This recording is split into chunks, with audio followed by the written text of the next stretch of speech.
Malta, a small island in the middle of the Mediterranean with a territory of 316 kilometers squared, yet a large population of over 500,000 people. So, what does this mean for us? What's it like living on an island? It's a common misconception that islands are only tropical and stranded and far away from society. It's quite the contrary in the case of Malta. This island has been urbanized and we live similarly to most people living on mainlands, with some key differences.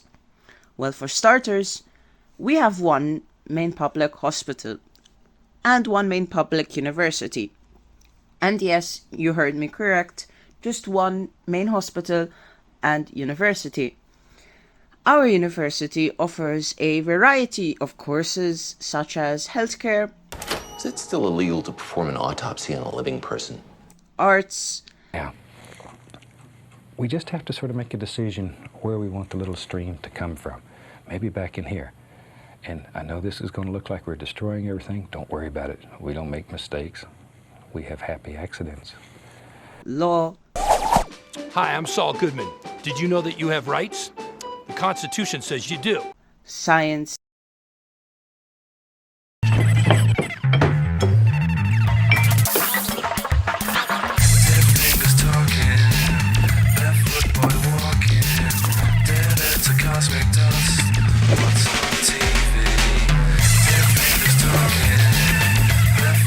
and so much more, all in one university, as opposed to many other mainlands who might have multiple universities for different courses.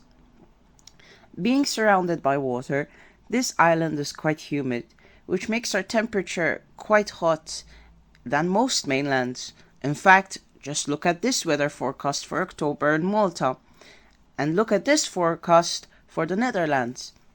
The distance between one town and another in Malta is very little, but traffic is a huge problem here.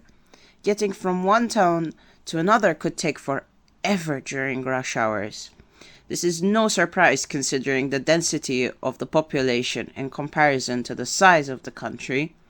To make matters worse, many Maltese people drive like they're in GTA 5, which of course leaves us with many traffic accidents.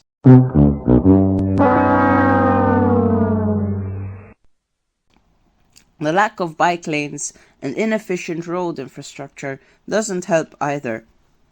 Trains are non-existent here, which leaves us to deal with our Talinia buses that are always late.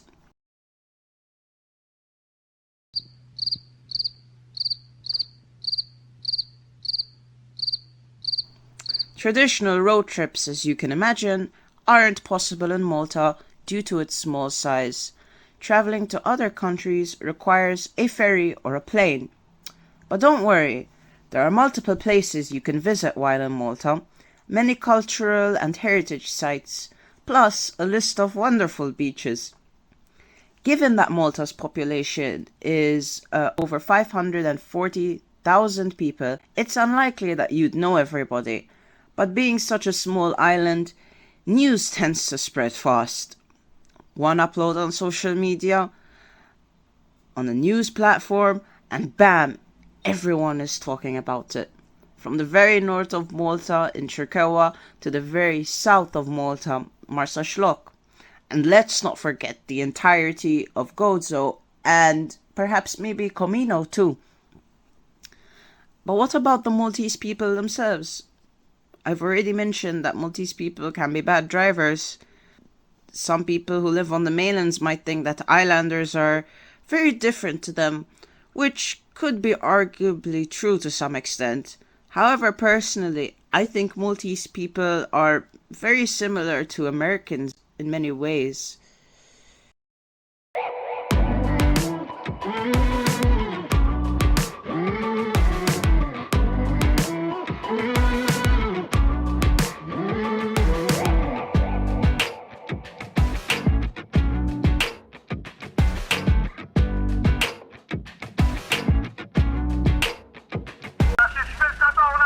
الشبه وتشوفوا لها